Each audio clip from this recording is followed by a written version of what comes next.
your question to me with regards to the various lodges, also vis-a-vis the issue of elephant hunting and the rationale and what the government's policy,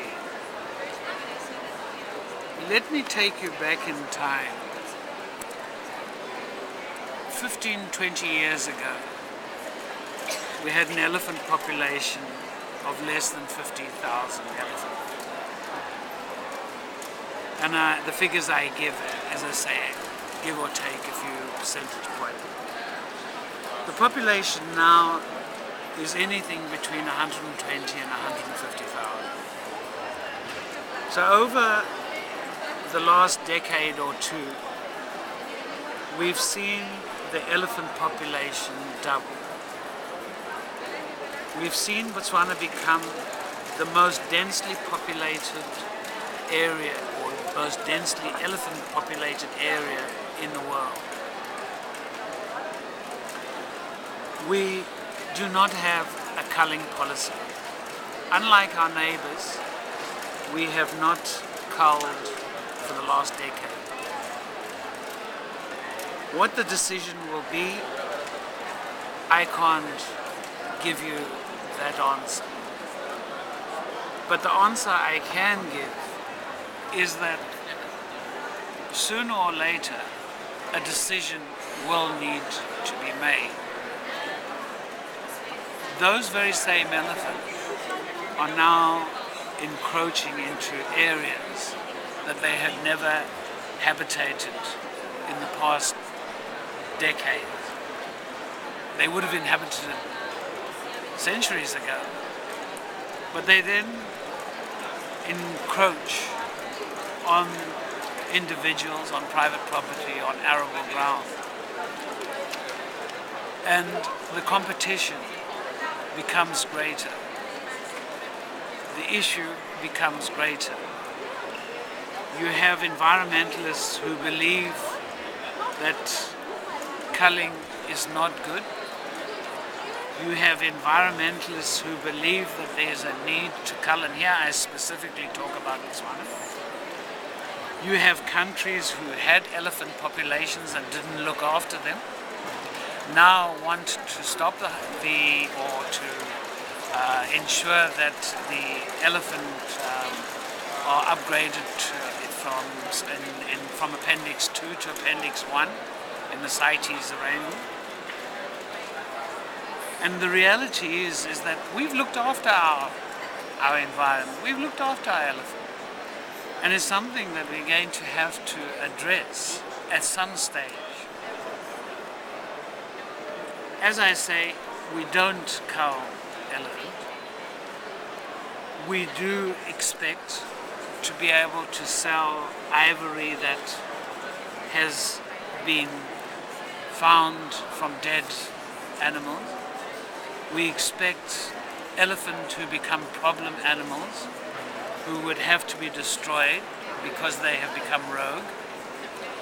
We would like to benefit from the sale of those trophies, from the ivory, from the skin.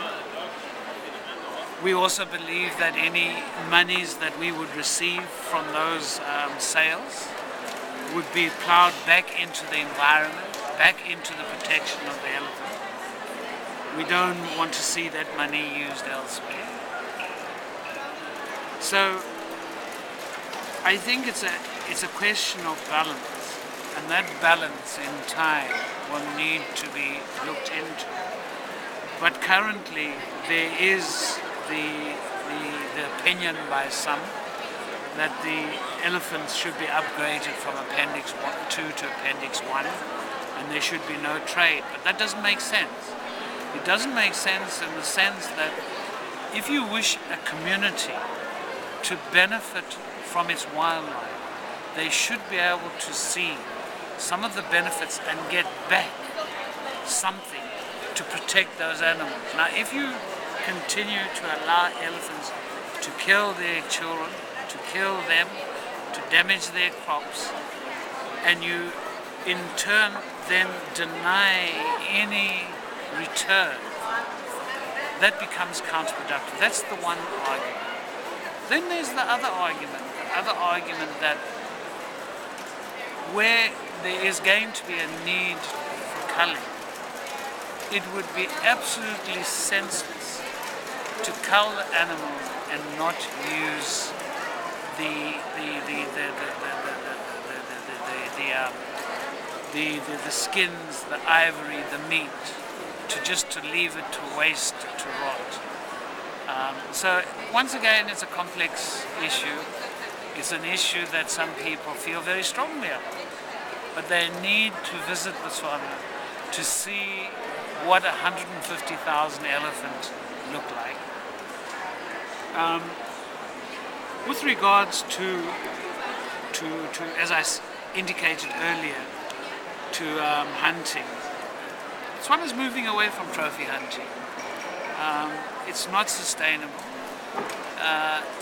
Where people have designated game farms, that is a different issue, because in most cases they don't kill the goose that lays the golden egg, and they will know what they need to crop, what they need, what excess they have, because if you kill all the animals, they're gone. They're not going to come back again.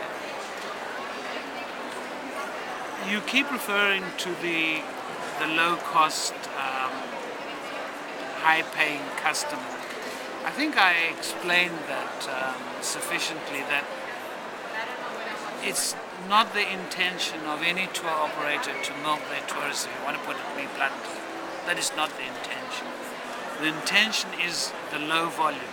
But we are looking at other areas, and we've already opened quite a few concessions that are not in the Delta, that are in the Kalahari, in the Kadikadi, where numbers will be increased slightly in the lodges due to the environment not being as sensitive as it would be in the Delta. And hopefully that in time will, in some cases, allow for the middle income and lower income people to be able to visit.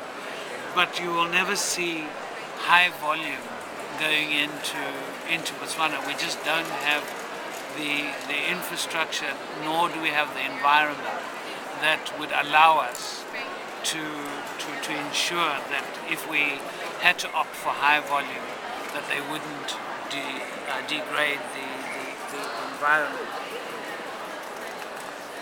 Your last question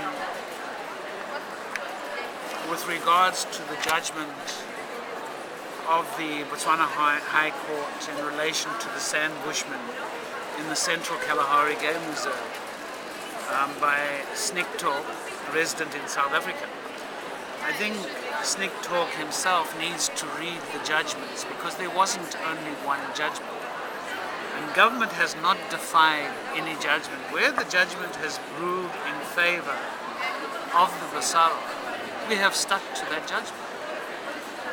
But certain individuals and certain NGOs talk about us depriving them of entry, or other Sand Bushmen, and the court ruled that entry would be for only those that came or took their case to the High Court.